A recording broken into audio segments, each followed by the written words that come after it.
তাহলে কিন্তু বিষয়টা কিন্তু বোঝাতে পারবো না। বড্ড অস্থির এই সময়, তোমরা হয়তো এই জায়গাতে বুঝতে পারছো না। ফলে আমরা তোমাদের ক্লাসে ক্লাসে বলছি, কিন্তু আজকের শিক্ষক দিবস অন্যান্য বছরের মতো নয়। কারণ আমরা জানি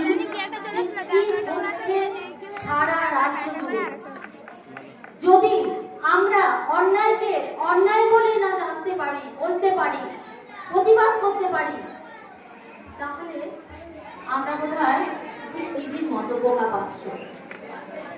তাই তোমাদের আমি একটা কথাই বলি, আগুন বা অন্যায় এগুলো রাজনীতি, রং, ধর্ম, কোনো জাত পাত কোনো কিছু দেখে তার প্রতিবাদ হয় না।